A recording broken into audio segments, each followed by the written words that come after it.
Now on River Region Evening Edition. In Baltimore, the Orioles will play the White Sox, but no fans will be allowed. SIU students from Nepal help earthquake victims in their native country. And one person dead and another injured after a police standoff in Marion.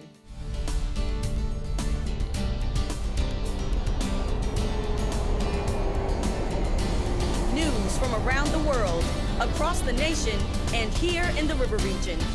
This is the award-winning Student Newscast, coming to you live from Southern Illinois University. River Region Evening Edition begins now.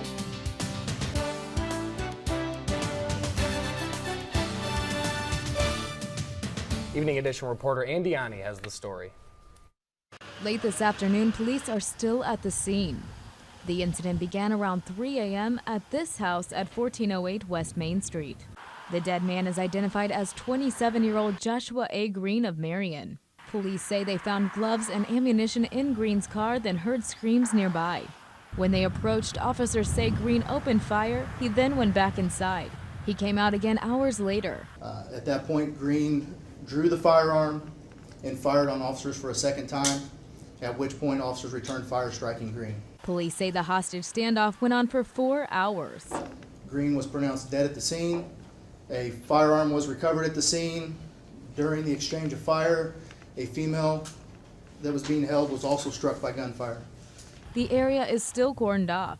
Most of this main street's been shut down all morning, so,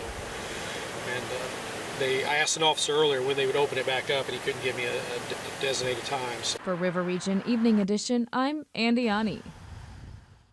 The Williamson County Sheriff's Department and state police are also investigating the shooting. No information has been released about the condition of the injured person or who shot her. Large crowds are gathering in Baltimore again this evening, but they've remained peaceful. That's in stark contrast to yesterday's clashes between police and rioters. But despite all the violence, there are those staging peaceful protests. Many people gathered to pray and clean up the city. President Barack Obama weighed in on both demonstrations. The violence that happened yesterday distracted from the fact that you had seen multiple days of peaceful protests. The Baltimore Sun newspaper reports that the police department will present a report to prosecutors on Friday. The investigation is expected to continue beyond that day. In a stunning move, tomorrow's Baltimore Orioles game with the White Sox will be played as scheduled, but no fans will be allowed to attend the game. Sports reporter Sydney Kessler is here with the story. The unrest in Baltimore has tumbled over to the sports world for the second straight day. The Baltimore Orioles will play tomorrow's game against the White Sox, but the ballpark will not be open to the public. The team made the announcement earlier today after canceling their second straight game in many days. This isn't the first time MLB has had to postpone or shift games because of unrest. The Los Angeles Dodgers postponed 4 games in 1992 after the Rodney King incident. And in 1968, the Detroit Tigers had to shift their series to Baltimore, coincidentally because of the Detroit riots. Live in the studio, I'm Sydney Kessler, River Region Sports. Thank you, Sydney. There's nothing quite like flying an airplane, except when you're in a flight simulator. Future pilots can get real-world experience through this high-tech equipment. The SIU Aviation Department has different types of simulators that portray different models of airplanes to give people a feel of how each plane flies. Many students interested in aviation come to SIU only having experience from playing video games. And since flight simulators are somewhat like a video game, it helps the students feel more comfortable. However, it's realistic enough to show students what it's like to actually fly an airplane. We can do things in the simulators that we actually can't do in the real airplane or wouldn't do in the real airplane. We can do engine failures, engine fires, and things like that, have them deal with those issues in a completely safe and controlled environment. SIU has had flight simulators for many years, but updated them about 3 to 4 years ago. At this time, only SIU flight students are allowed to use the simulators. Well, Zach, it was a nice and sunny day out, but I am looking forward to those warmer temperatures. Yeah, Courtney Bunting is here with our weather. Courtney, tell us about it. Yeah, that sun stuck around just like it was out yesterday, but it was still a little chilly, and a lot of that had to do with the high winds, and the high winds also helped with those allergies to start acting up. I have an allergy map here for you. Because of that pollen count, a lot of us were probably having some issues within the last few days, and as you can see right here in Illinois and all over the entire state, we're nice and red, so we're in a high area of allergy issues, and I'm with you on that one. But fortunately, those winds will be dying down as some warmer temperatures come on later throughout the week. As you can see, tonight we're reaching 45 degrees with those partly cloudy skies, 50 by morning, but 67 by midday, and some hope for the rest of the week as the temperatures start to get into the 70s. I have more news on exactly how that will be affecting us in my full forecast. Thank you, Courtney. It's almost peach time in southern Illinois. We'll check on what to expect this year. And SIU students from Nepal find ways to help friends and family who are victims of a terrible earthquake.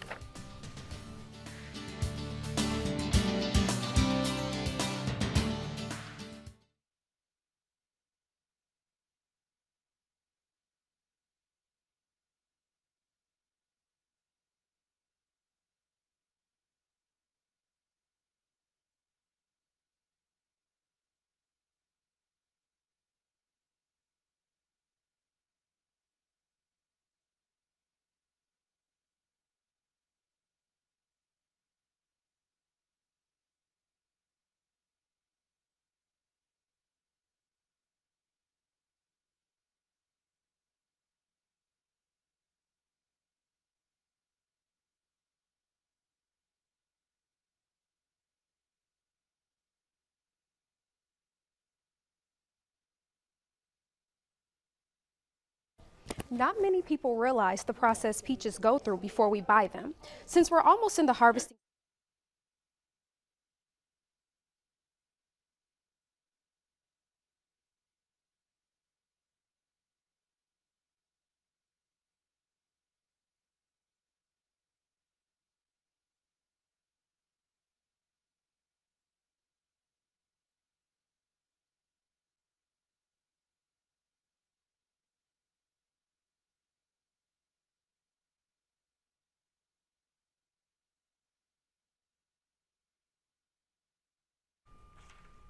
SIU students are giving back to those affected by the recent earthquake in Nepal. Evening Edition reporter Melanie Albert has the story.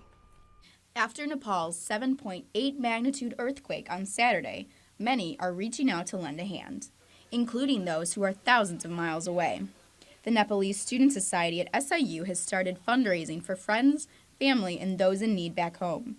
Abdul Samad, a master's student at SIU, tells us how serious Nepal's current situation really is. There are lots of lives lost and many people are homeless, craving for clean water and food.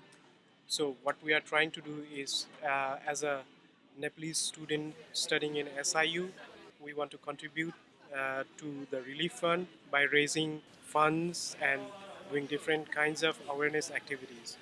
The students have arranged a candlelit vigil this Thursday and have set up a GoFundMe as well as an account at Old National Bank for all to donate to.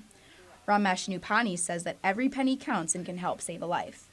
It's a really hard time in Nepal right now because in capital city of Nepal, it was major impacted, but there is other major impacted out of capital city too, and we need more help with that area too because whole town is gone and it's all vanished, and we need to send some kind of fund over there to allocate that fund towards the victims and help them. Ramesh also expresses how a relief fund is not the only thing Nepal is in need of. My uncle works in a hospital and he has mentioned me there is lack of water now because the water company is being destroyed too, and they don't have any water and medicines and the beds for the patients over there because all the victims are coming there, and more than thousands of injuries people over there, and there is no help. We need doctors. The Nepalese Student Society encourages all members of SIU and the community to help support those in need in Nepal. In Carbondale, I'm Melanie Albert. You too can make a personal donation to help those in Nepal. To donate, go to www.gofundme.com/SWYSJC. The Nepalese Student Society will also have a table set up in the SIU Student Center all week taking donations. It's that time of the year again. The twice annual snake migration has begun. The U.S. Forest Service closes a 2.5-mile road segment from mid-March through May 15th so that migrating snakes, lizards, frogs, and salamanders can pass through. The snake road closes each September and October. Southern Illinois growers are watching our wet weather for signs of how it may affect crops. Peaches is one of our region's most important Resources and Evening Edition reporter Brittany Hardaway visited a 142-year-old orchard in Alto Pass. She's live in the studio with the story. Not many people realize the process peaches go through before we buy them. Since we're almost in the harvesting season, I spoke with the owner of Rendleman Orchards about how quality fruit isn't always found in grocery stores, but can be grown on local farms right in your backyard. A lot of people don't realize, how things start off. I mean, these are the little peaches that are eventually going to get huge, big, and juicy, and they're just starting off at a young stage. Yeah, so to tell you a little bit about this peach orchard, Owner and manager Wayne Searles took me to the peach orchard where all the magic happens. So far the season's going really well. We've been extremely fortunate. We had a cold late winter, and that sort of delayed everything probably for about a week to 10 days. Our bloom for our peaches were a little bit later, but as far as we go now, everything seems to be going very well. Despite the short time of bad weather, Wayne Searles is confident that the peaches will be ready by summer. The quality looks good. It seems like we've been taking care of the peaches very well. That looks like we're going to have a lot of nice looking peaches, very few with defects. Right now, the peaches at Rendleman Orchards are about the size of a little pea, but they will be ready and available by July 4th, and they usually last until Labor Day weekend. It's fortunate on our part as being local peach farmers that our peaches taste awesome and they're juicy, and I like to eat a peach that where you bite into it, literally juice is running down your arm and you're having to get a napkin in order to wipe it down and so forth. For Evening Edition, I'm Brittany Hardaway. If you would like more information on the peach harvest, log on to rendlemanorchards.com. Live in the studio, Brittany Hardaway, River Region Evening Edition. Ferguson, Missouri police officers will get more diversity training. The Ferguson Commission recommends all incoming police officers should get an 8-hour anti-bias class every year. Right now, the requirement is a 3-hour class every 3 years. The Commission said the new requirements would bring a climate of care and accountability. The U.S. Supreme Court were divided in discussing arguments over gay marriage. The arguments unfolded inside a packed newsroom while supporters and opponents of same-sex marriages rallied outside. The questions inside of the newsroom centered around the definition of marriage and whether the decision to authorize gay marriage should be left to voters in individual states or the judicial system. The decision could impact thousands of same-sex marriages across the country. The decision isn't expected until June. Robin, it was a beautiful day outside today. The full forecast is coming up next. And stocks closed mixed this afternoon on Wall Street. Get details during the nightly business report at 5:30.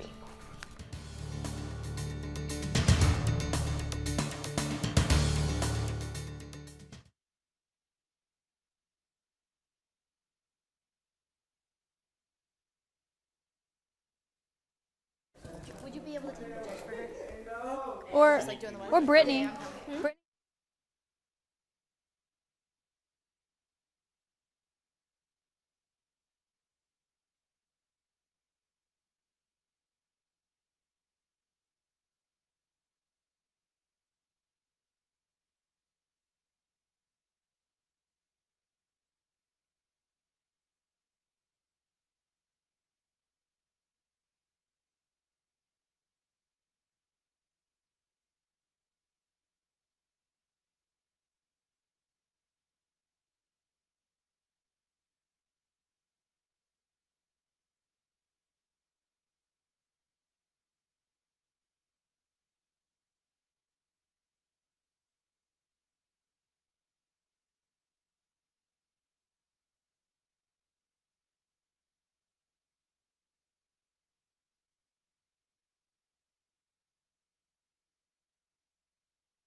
was bright and sunny again today, but those winds were just enough to keep our temperatures down. Luckily, though, I have some good news. A slow warm front is on its way, and some sunny skies will be coming along with it, or at least sticking around since the skies have been sunny for the last few days. Temperatures are 65 right now, so a good temperature. Dew point at 40 degrees, and that humidity staying at a good level. It's just comfortable out there other than that northeast wind, which is 12 miles per hour, probably messing up any hairdos that you might have had today. But luckily that will be dying down throughout the rest of the week.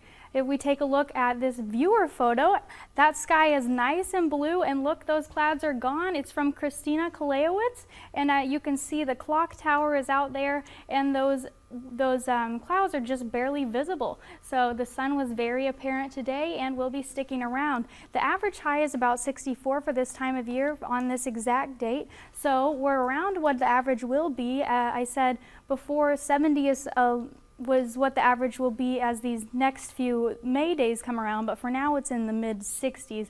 The average low is 43, and luckily nowhere near the 91 mark, and nowhere near that 26 either. So we're in a good range right now, right around the average, as we continue to warm up slowly. Belleville in the north is 69 degrees and 62 in Paducah, so those warmer temperatures are really to our north as opposed to our south, which is what normally the case is, as that front just slowly brings in those 70 temperatures. They're not quite here yet, but that wind from the north is what's keeping us cool for right now. As you can see, our map is relatively clear, well, really clear for the most part, other than towards our south is these slight rain and thunderstorm chances, but nothing on top of us right now. So we're in a good place, and those warmer temperatures that will be heading our way will just be due to the wind and no significant rain or anything. The cloud cover is well below us as we saw those rain and storms were to our south, but nowhere in the entire region. Everyone's seeing sunny skies, so that's good.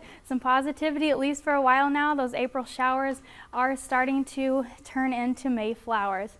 Tonight we'll see some partly cloudy skies, low of 45 degrees, staying cool, but as I said, those winds out of the north will be dying down from what they were 12 miles per hour today, but 5 by tonight, so they will be dying down.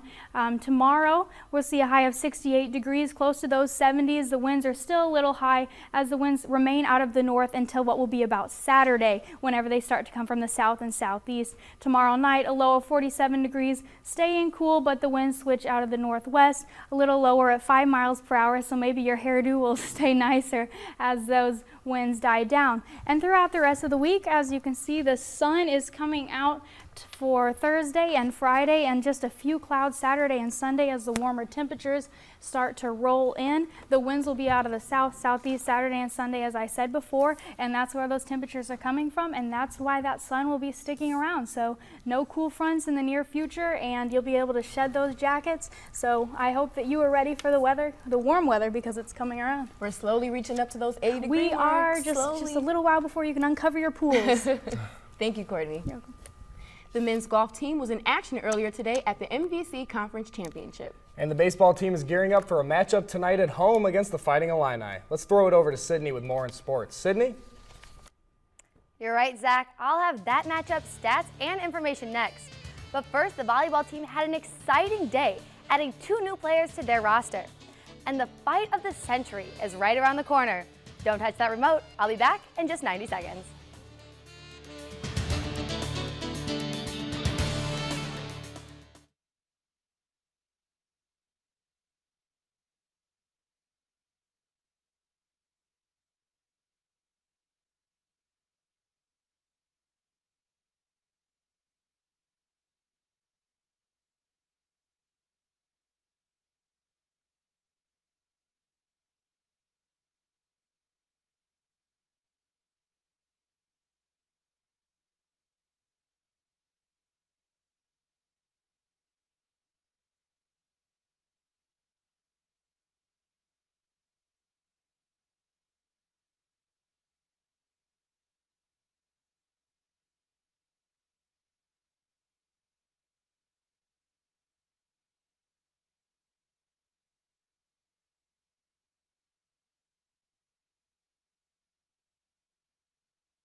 And now the latest scores and highlights from across the River region.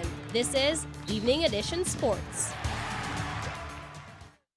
Comeback day for the Dogs as the men's golf team moved up to finish for a tie in second place at the MVC Conference Championship.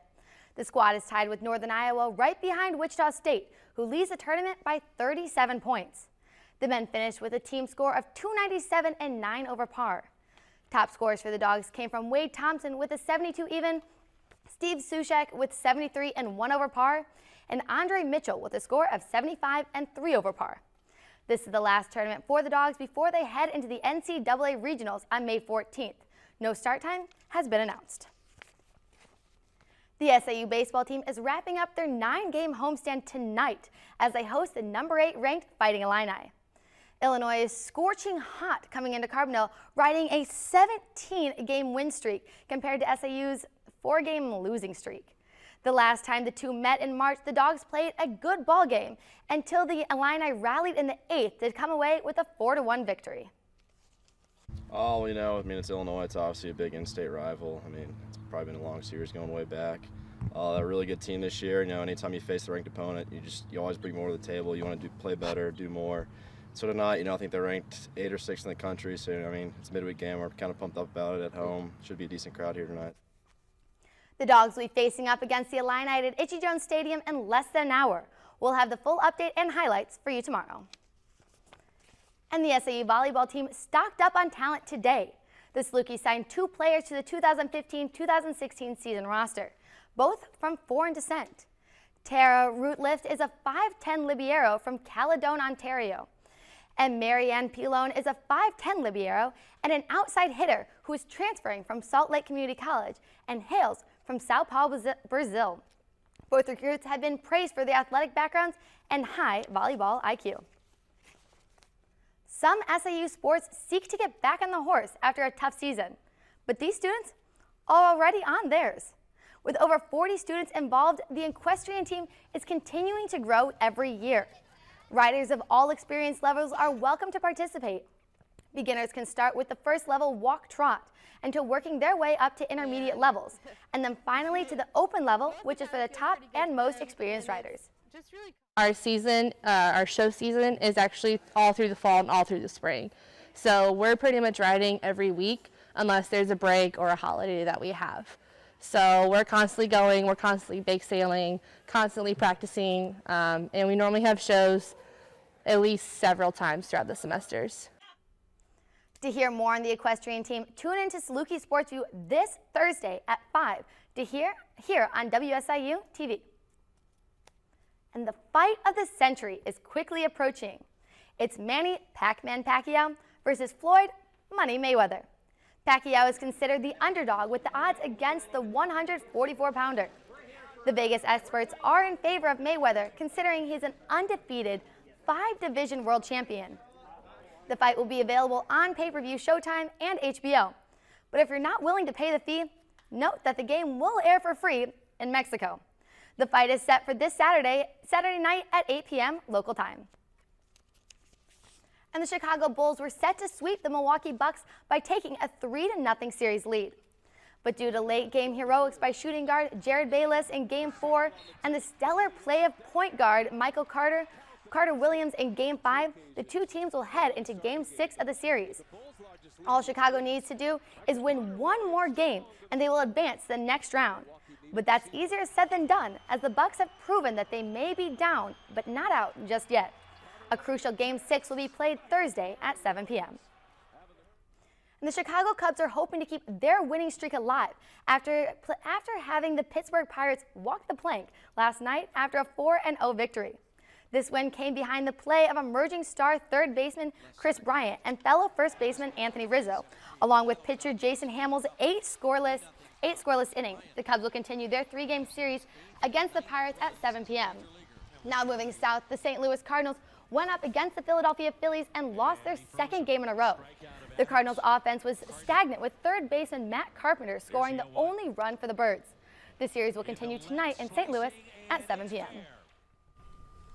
Well, I don't know about you guys, but I'm so excited to see what the Cubs are about to do.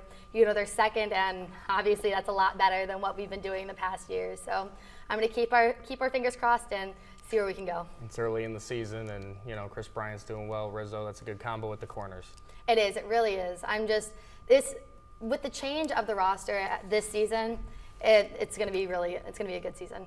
All right, thank you, Sydney. Thanks, guys. Coming up, Courtney's going to tell us if it's time to break out the shorts for good. We'll be back in 90 seconds.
Courtney, if we can get a quick recap of weather. Yeah, well, as you can see, that sun is coming out for the next few days and only partly cloudy skies Saturday and Sunday. But look at that, 70s for the temperature. So I think it's time to break out your shorts. But at least for today, you probably thought it was too cool, but the warmer weather is here. Thank you, Courtney. And thank you for joining us tonight. Follow us on Facebook and Twitter at River Region News. I'm Zach Barrett. And I'm Robin Tinker for Sydney Kelsler, Courtney Bunting, and more than 100 students who work on Evening Edition. Good night.